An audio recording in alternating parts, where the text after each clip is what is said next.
Welcome to the Haney Biz Project with Mark Haney. Mark is a serial investorpreneur and the chief dreaming officer of the Haney Biz Companies. He's working tirelessly to ignite the entrepreneurial revolution and share the inspiring stories of the region's most influential leaders. And now, here's Mark Haney. All right. This is the Haney Biz Project, and we are on a mission to ignite the entrepreneurial revolution right here in our hometown of Sacramento, because if enough small businesses succeed, we all succeed. But you know what? So many business owners, they fail to maximize their potential. They fail in so many ways because they feel alone, right? Isolation is the enemy of the entrepreneur. This show is all about friendships. It's all about alliances.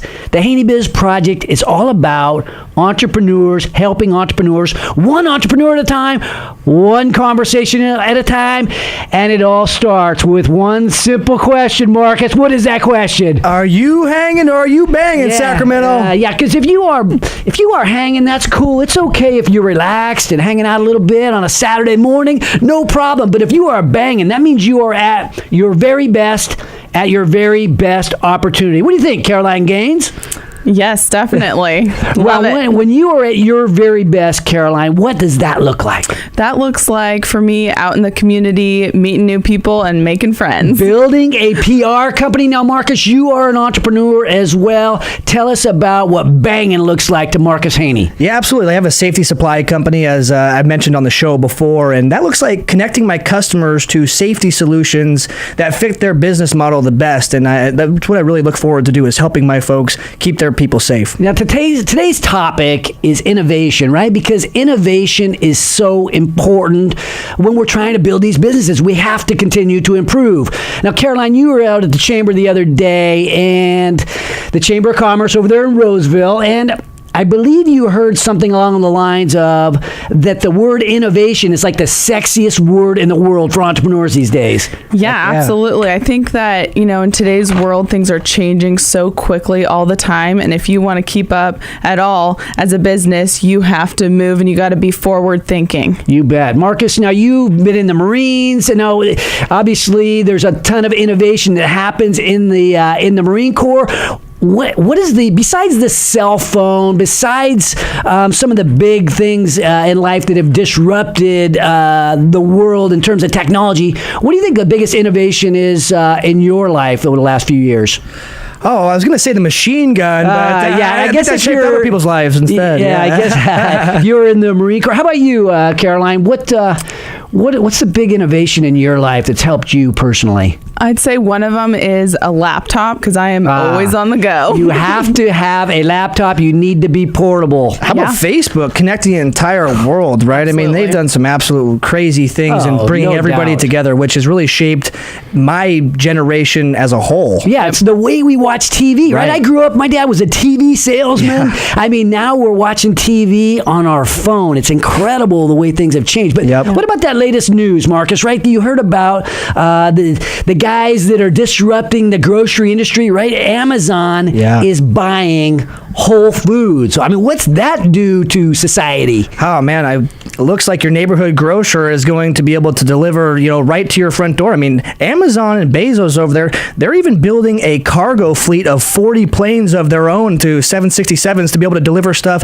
all over the world, which is like, okay, where are these guys not going to go? Yeah, what does that mean to the courtesy clerk occupation or the checker at the check stand? That used to be a great job. What about the minivan, Caroline? I mean, you know what?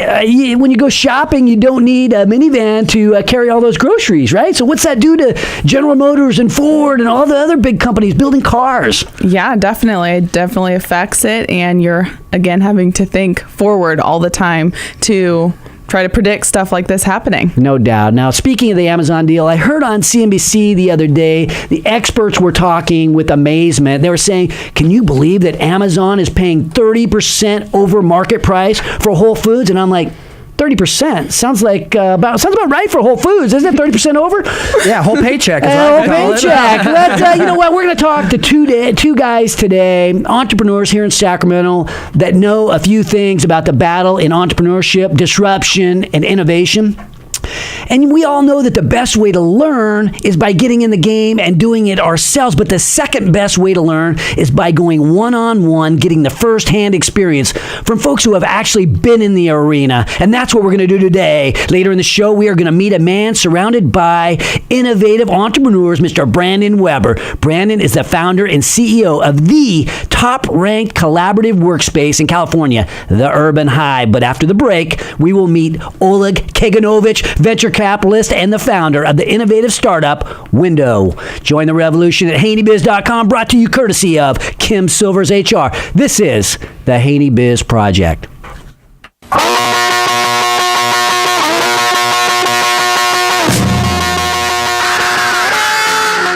Now, back to the Haney Biz Project with host Mark Haney. All right, welcome back to the Haney Biz Project, brought to you courtesy of the Solar System people over at Sun System Technology. I'm Mark Haney, and I am joined by Oleg Kaganovich, venture capitalist and the founder of innovative startup Window. How you doing, Oleg? I'm doing great. Thanks for inviting me to be here. You bet. Now, you just got back into town. You said you might be a bit jet lagged. What's going on? Super jet lagged. Just spent a couple of weeks in London and Paris. Started out as a vacation, turned into a little bit of a business trip. Life of an entrepreneur. Right. He turns a time with family into a business opportunity.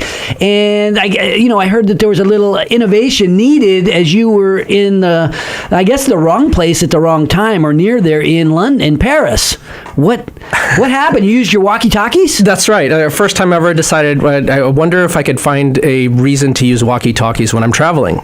So brought them with us. Wasn't sure what we were going to do with them. But earlier this week in Paris, there was a little bit of a security threat, and my wife and I were split apart for about an hour and a half. I had the kids, and she did, and so walkie-talkie saved us. All the cell lines were down. You could not use the cell phone. I mean, the rest of us would be thinking, well, I have my cell phone. That's covered.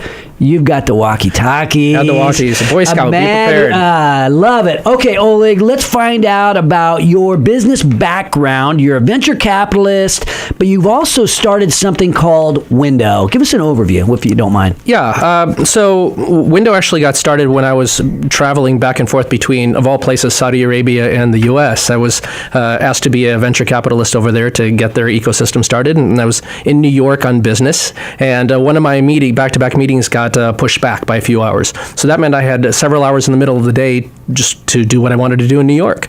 And there's a lot to do in New York. So I went to the front desk of the hotel to ask, what can I do in New York that's more than just going to a museum for a couple of hours? And they struggled. They sent me to Google, which gave me 2.5 billion results. The people at the front desk sent you to Google. That's kind of crazy. They think there's a concierge service that sends you down somewhere in New York. I mean, there's a lot of plays and things like that there. That's true. But when you have a limited window of time and the time doesn't fit a play or a particular act, you never know what you're going to be able to find. Hence the name Window. Window of time. Okay, right. So tell us about the business you built. So Window helps the travel and hospitality industry deliver a much more relevant and engaging local experience for travelers.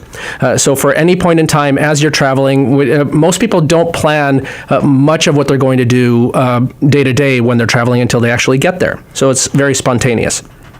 So once you get there and you're trying to figure out what is the best, most quality way to spend my time, whether it's today, tomorrow afternoon, or whenever it might be, Window will, in effect, hunt and kill the right options for you instead of giving you everything, which no one wants. No one wants the paradox of choice. So it gives you this choice of stuff that's happening in your geographic area, in your window of time. It's logistical relevance, not just where you are, because Yelp can do that, but when you are, which is much harder to do.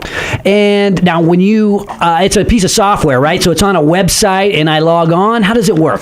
Yeah, so for the most part, the business is actually, we're a B2B2C, so business to consumer. So our primary customer are actual media companies and hotel companies that use our technology to serve their travelers. We do have an app, mostly for testing, but anyone can go either for iOS or for Android and download the Window app, WYNDOW, and use it directly as well. What's the benefit to the hotel hotel by having access to your product? So, several-fold.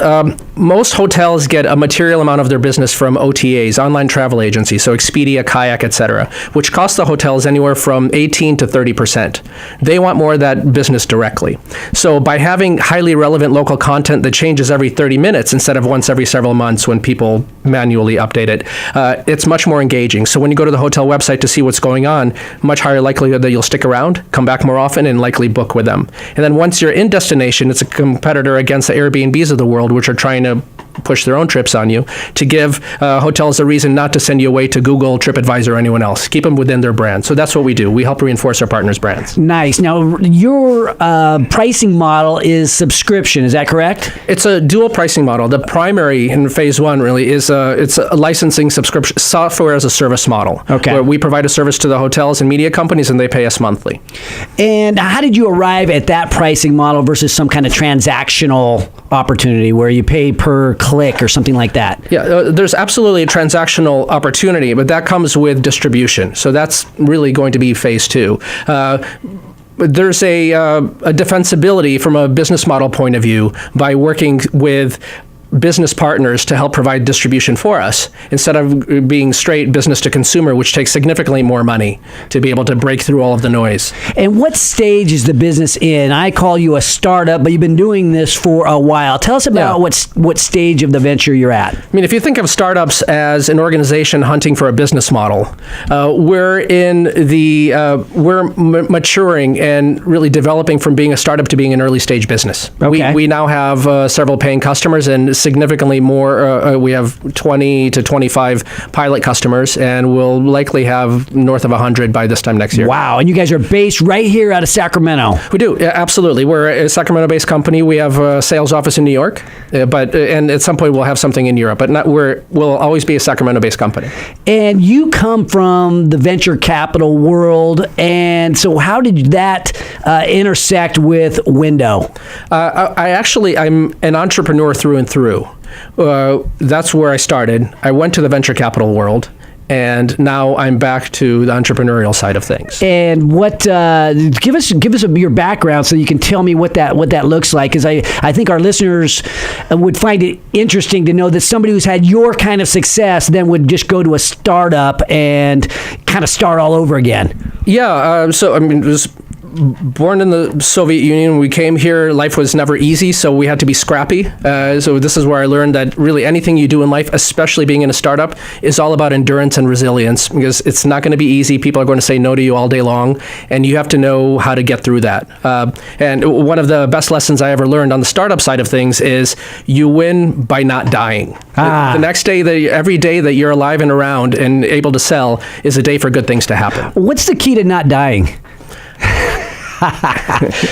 So obviously being scrappy is part of it. You do whatever it takes. If your company is in trouble, you stop paying yourself. You do everything possible to keep the product in front of a potential customer until you figure out how to sell. You have to find a way to have revenue coming in at some point, right? Absolutely. You raise a little bit of money or you put in your own money, but at some point you've got to have those paying customers. That right. gives that chance of survivorship, a lot better odds. That absolutely, and not only that, the best form of financing. Forget about venture capital or angels. Best form of financing is sales. Yeah, and you don't give away your company when you do. Raise money from your customers. Absolutely. What a concept! Now, so you have this survivor characteristic about you. That's a philosophy. One of the other philosophies that I found is my daughter says to me, "Dad, it's like you've never worked a day in your life." I believe in doing what you love. It really helps you to keep your commitment. What do you love about what you're doing right now at Window? Wow, it'll take much more time than we have. But why don't we start with this? I love that we're making an impact, changing an industry. I love that we're helping people in a way that they never thought was possible. I love that I was able to take a vision, bring together a team that is as passionate about what I do as I am, and together take an idea and actually turn it into something that people not only want but are willing to pay for. I love it. Well, we're going to be talking more about innovation. To me, that is innovative, and we're going to be talking about innovation as the show goes on, and we're going to be bringing in Brandon Weber, to who you know very well. well. We're going to talk to him about his venture. His venture is Urban Hive and IO Labs. We're going to be talking about that. Join the revolution at HaneyBiz.com, courtesy of 5 Star Bank. This is the Haney Biz Project.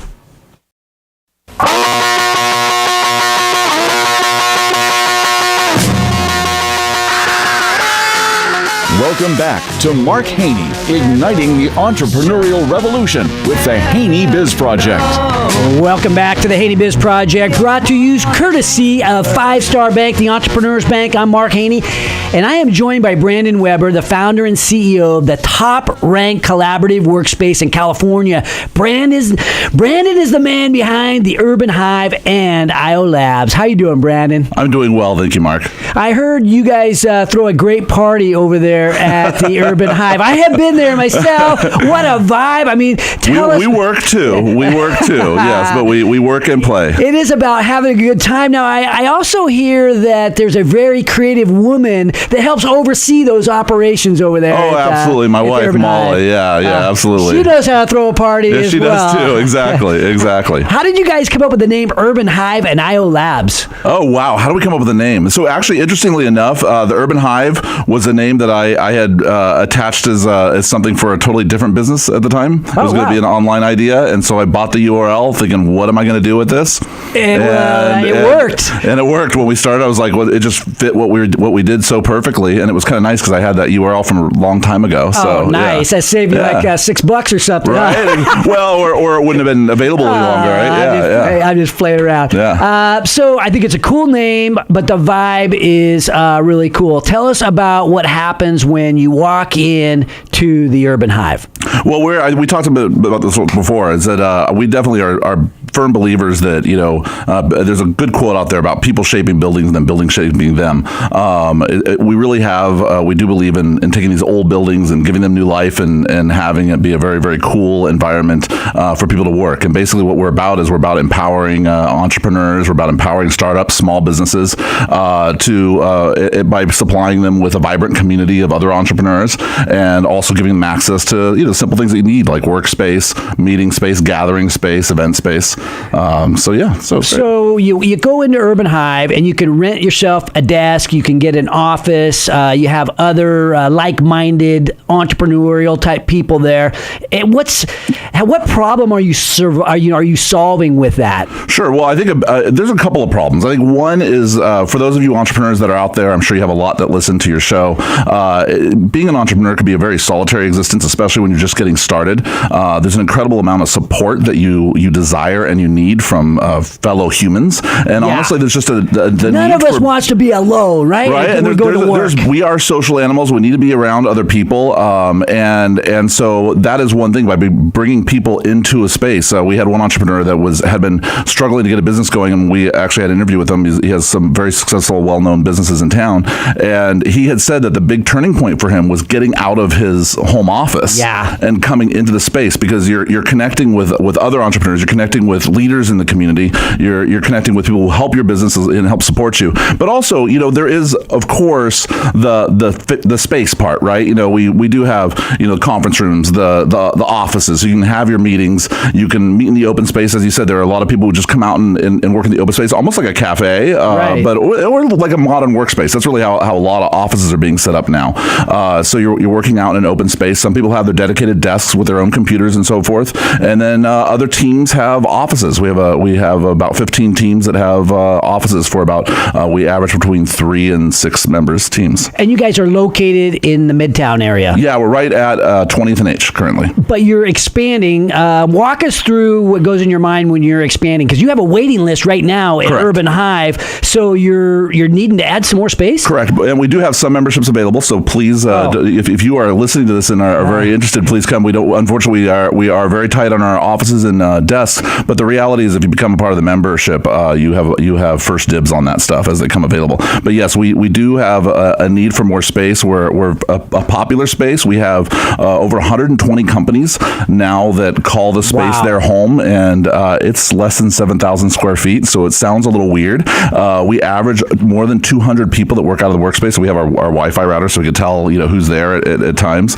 And so we have over 200 people every day that work out of the workspace. But honestly, there's probably about 60 people at any given time. So it sounds like a lot, but the reality is that, it cycles. Not everybody's using the space at the same time. And so that's what makes it work as a model as well. So you can become a member, you get engaged in this community of entrepreneurs, but it's pretty full, so you're expanding. Tell us about that expansion. Yeah, I mean, we're still at a point where there's still a good spot. You'll be able to find a good spot to work or to even meet with somebody, bring them in and have a meeting. Okay. But yeah, we are indeed needing to expand. We are expanding from 7,000 square feet to space in the Cannery, which is an amazing old building. The Fulcrum Development is transforming into that's basically where Sherry Atwood and Support Pay are Support located. Pay is right next to us. We're really excited about that.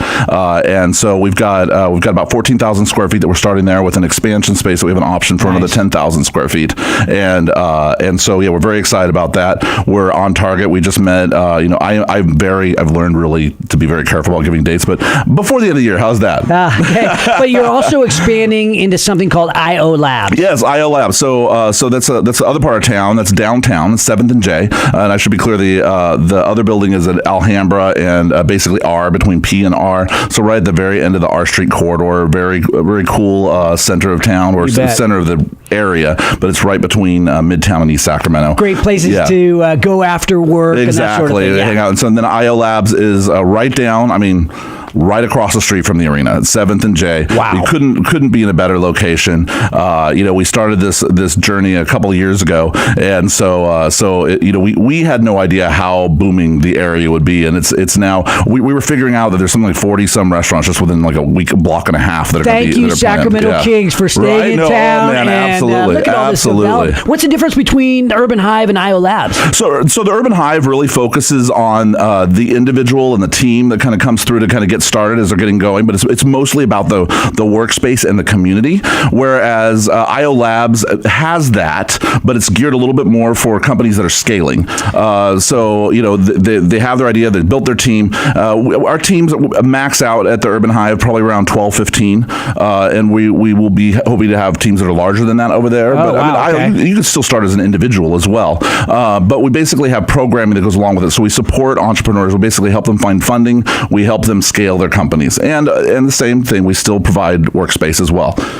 Yeah, so thinking about the vibe over at, I've been over the Startup Grind, right? Rich Foreman interviewed me, and there was a bunch of people that came in and talking about entrepreneurship. But you have events there beyond Startup Grind. Tell us about the events. I heard there's something called a hackathon. So we have a hackathon coming this weekend. We have Angel Hack, which is happening, which is what's a hackathon anyway? Sorry, I jumped ahead there. Hey, this is going back to the very beginning or formation of a company. It's a lot of times where a company starts, and for other people who already have companies started, it's a great place to play. Basically, all these people come together. They're usually coders, they're designers, they're entrepreneurs. They come together on a Friday night or a Saturday.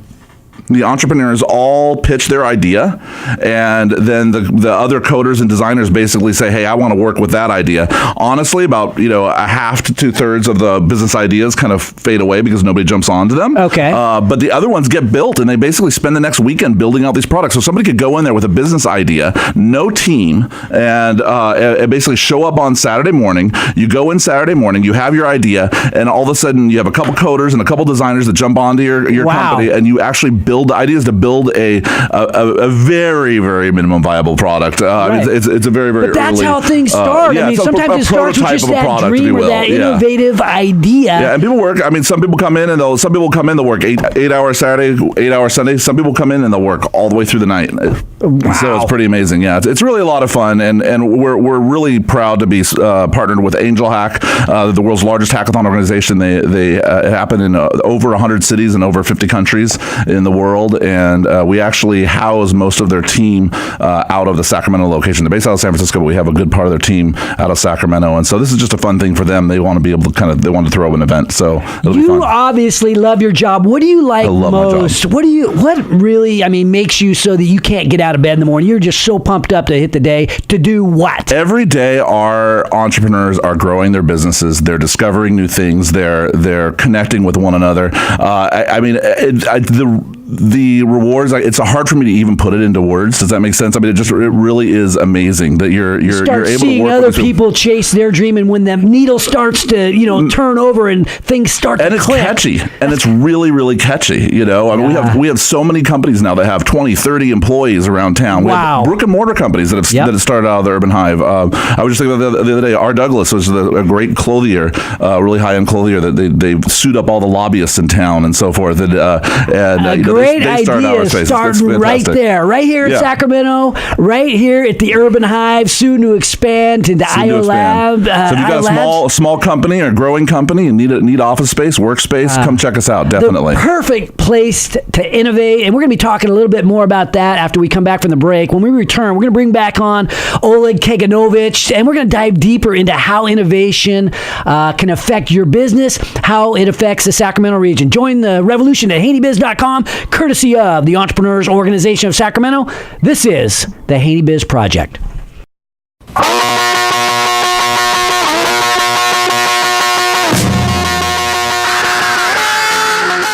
And now back to the Haney Biz Project with investorpreneur Mark Haney. Welcome back to the Haney Biz Project, brought to you courtesy of Audi Rockland. I'm Mark Haney, and I am joined by both Brandon Weber of the Urban Hive and Oleg Kaganovich, and he's with Window. I pronounced his name correctly, and it almost sounds like a name like I'm introducing the starting five for the Sacramento Kings, right? At 5'7". At 5'7" for Sacramento, Oleg Kaganovich. Love it. It's a great name. We're talking about innovation, and Oleg, why don't we start off with you? You've done some innovating in your life. What does innovation mean to you?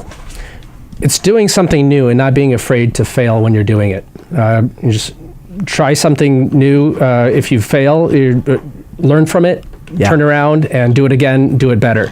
That's really Doing something new, yeah. And you start by actually doing, right? Yeah. You have to take that first step. Something's got to improve, right? Okay, so you guys have had, at Urban Hive, Brandon, you've had a number of businesses thrive, start up there and begin to thrive. What's innovation look like in your world? Well, first, you didn't say anything about my name, Mark. I did. I think of Chris. That's all I think right. of Chris That's all right. Weber. It makes me want to say Chris Weber. Sorry. But no, innovation, I do agree with Oleg in a lot of ways, and I also see it as you're doing something new, but you're oftentimes solving old and new problems. Okay. Or maybe even problems we didn't know we had. Are you attacking the biggest problems in the world, or what about just attacking some of these tiny problems? It could be the tiniest problem in the world, right? It could be a problem that you didn't even realize existed until somebody came out with a solution. We were just talking about Airbnb, right? Those are the sort of companies that you didn't realize there was a problem there, and then all of a sudden you have a solution. You're like, wow, there was a huge problem there beforehand. And you think about Window, you're helping hotels get a little bit more, engagement with their customers, right? It's a big thing, but you're taking one small slice of that engagement and handling it. 5x more. Oh, 5x more. Tell me what you mean. So once we plug in our technology into a hotel website or any hotel digital ecosystem, the amount of interaction between the guests and the hotel's local content page goes up by anywhere from 5 to 8x. Holy cow. Wow. So what you were talking about a little bit more, innovation can be incremental, but venture capitalists tend not to invest in incremental innovation, right? You need 5 to 10x improvement, faster, cheaper, better.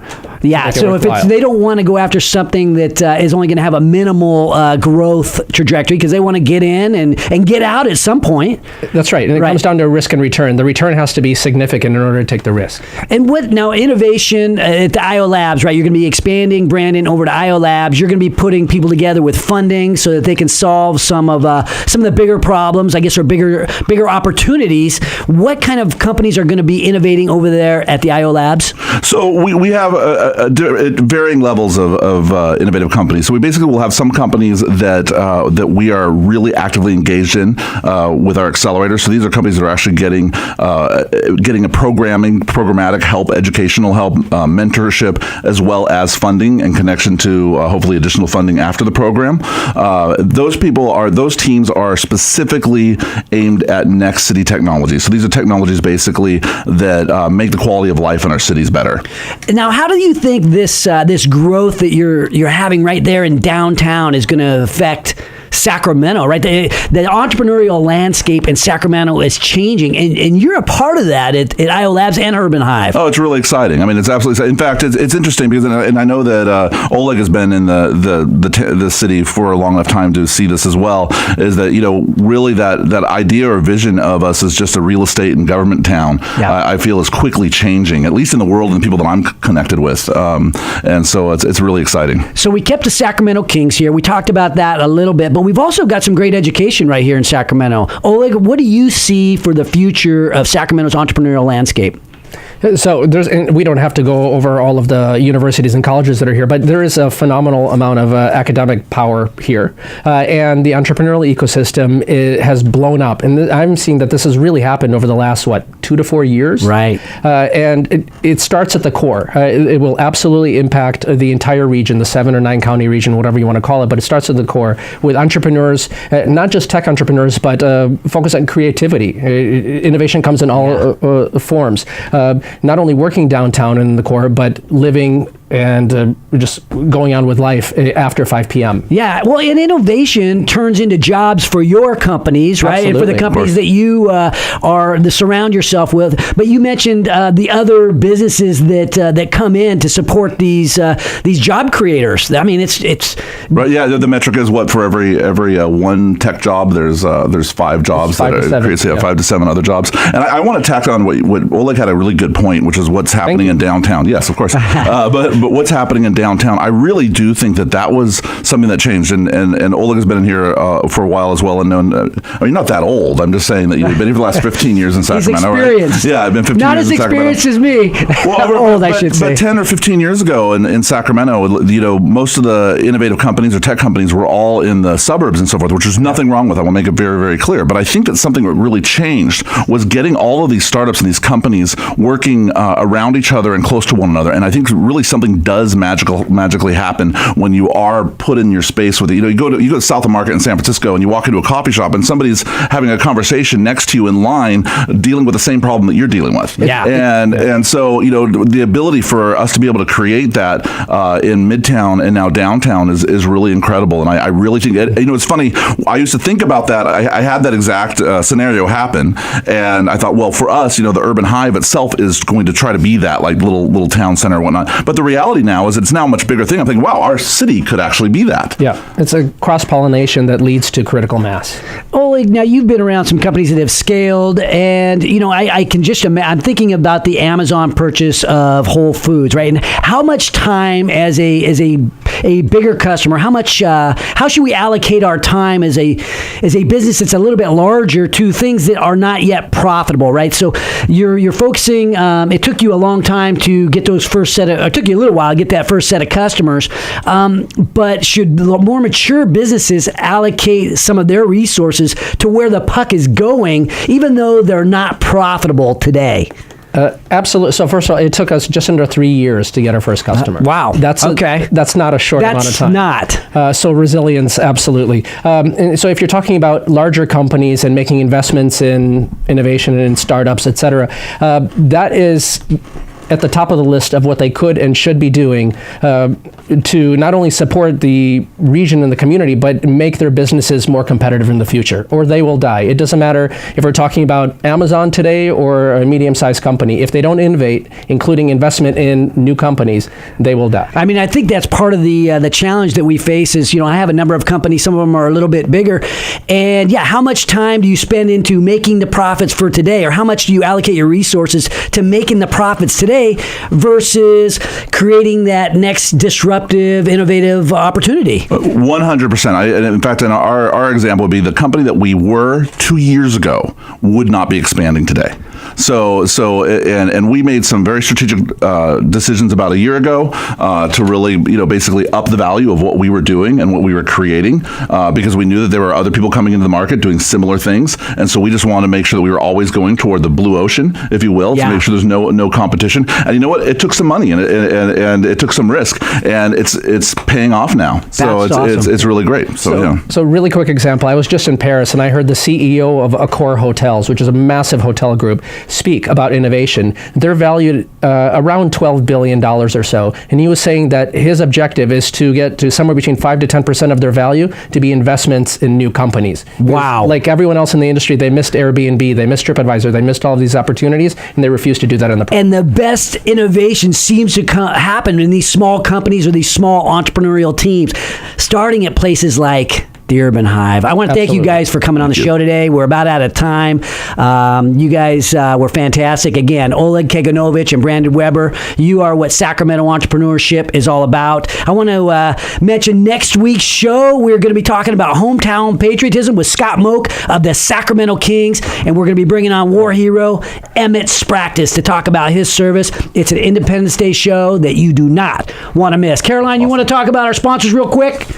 Yes, I sure do, Mark. Thank you, Caroline. Wanted to do a shout out, special thanks to 5 Star Bank, the Entrepreneurs Bank, Kim and her team at Silvers HR. Yes. And Ethan Conrad Properties. Okay, now I had to jump in here on 5 Star Bank. They just brought on a venture capital stud. John Gregory is the new VP over there, and he's overseeing venture banking. So 5 Star Bank loading up on some talent that's going to be focused right here in our world, in the startup community, in the venture community. So congratulations to 5 Star for landing John Gregory. He's an expert in virtual reality stuff. He's got his own fund along with Dave Sanders. I'm an investor into that. So great pickup, 5 Star. Did you mention Ethan Conrad?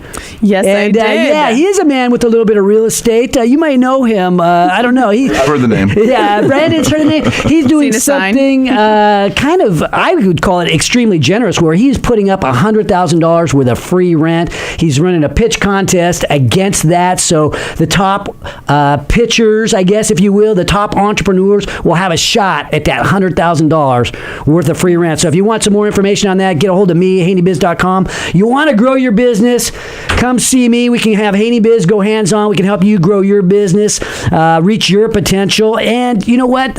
If they want more Mark Haney, Caroline, some people do not want more Mark Haney. What are they supposed to do? I think they do, Mark. They may or may not want They more need Mark ya. Haney. If you do want more Mark Haney, where should they go to find me? HaneyBiz.com. You're on LinkedIn. You're on Instagram, I'm on Facebook. all those. You're all over the I'm place. everywhere these days. Okay, join the revolution at HaneyBiz.com. This thing is brought to you courtesy of my friends at DCA Capital. This is the Haney Biz Project.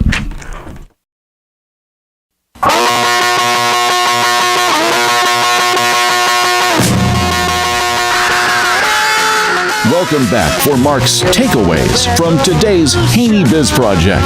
Welcome back to the Haney Biz Project, brought to you by Ethan Conrad Properties. I'm Mark Haney, and today we have been talking to two of the most innovative leaders in Sacramento entrepreneurship. These guys are at the forefront of this rapidly changing, disruptive landscape. Time is flying by. We gotta get in the game. It reminds me of that Kenny Chesney song, actually, about that 100-year-old man. He's looking back at his life, and I think it goes something like this. When your hourglass runs out of time, you can't turn it over and start again. Does it sound like that, Mark? You know That what is song right. that is? It's Don't blink. Don't blink. Yeah, for me that should have been Don't Drink. But still, time flies by when you're when you're trying to build a business, and you know what? If you are on the sidelines, that just does not work if you're trying to innovate. No doubt. Caroline, takeaways from today. What do you think?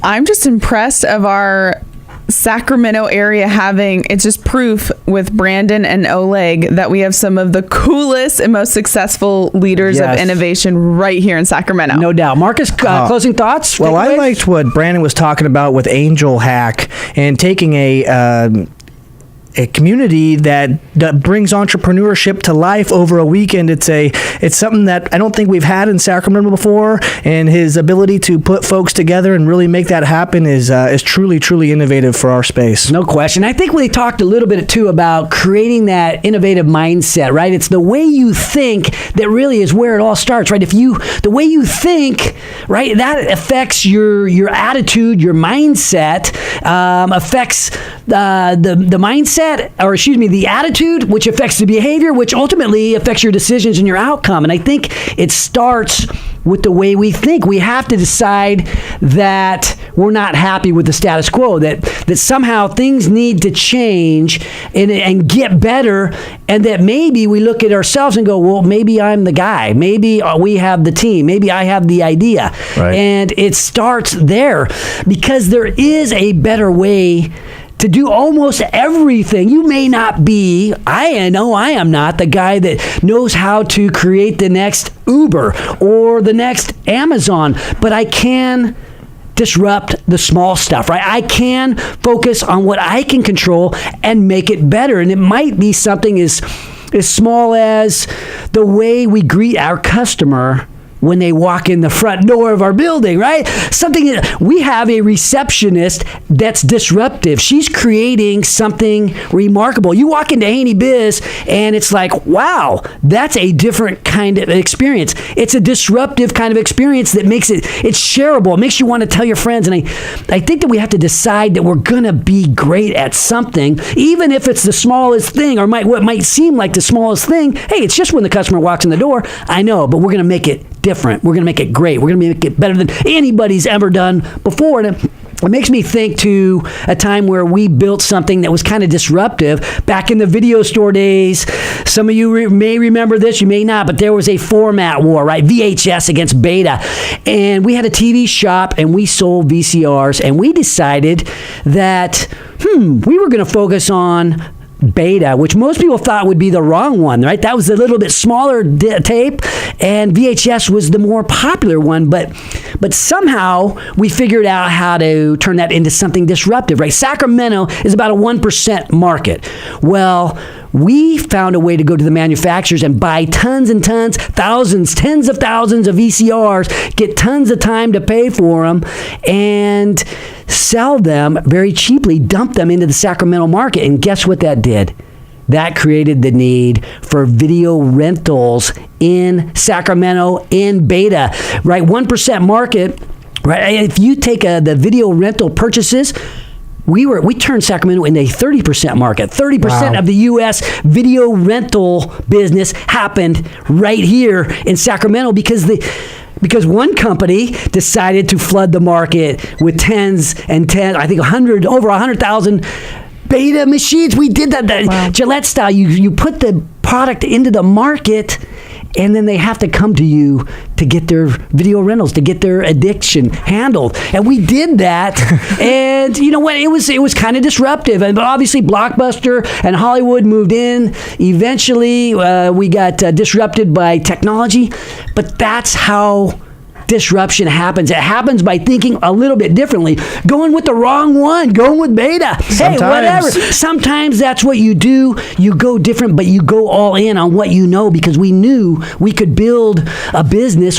Every VCR we sold led to $1,000 a year in video rentals. We knew that. So as we go to the end of the show today, as we think about what we each can do as entrepreneurs, disrupt the small stuff. And if you don't know what that means now, go be around some people that know what that means. Get around people at the Urban Hive. Get around people who think entrepreneurially. Get around people who think like innovators. And guess what? That stuff rubs off. Focus on the most important processes of the day, the everyday game changers, no matter how small they are. Disrupt the small stuff, because everything is possible if you take that everything possible mentality. I'm going to do everything possible to make it as great as I can on something really, really small in the process. You can fix anything if you pick a small enough item. We all have that inside of us. So again, as this entrepreneurial revolution begins to take hold, as entrepreneurs begin to help more and more entrepreneurs, you know what? This happens one entrepreneur at a time. Everybody's got something special inside them, some gift inside them. And we just have to figure out a way to bring that out. We can focus on that if we focus on you, if we focus together, right? If we encourage every entrepreneur in this community to get some help, to get around the Urban Hive type guys, right? If we can make that part of the Sacramento DNA, now we've got something.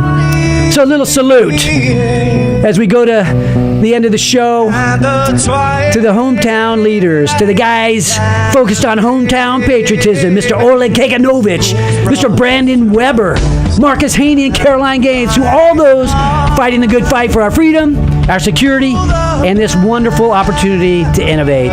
To the 13 stripes, to the 50 stars, and to the one big American innovation that's always worth fighting for. Yours. Never above you. Never below you. Always by your side.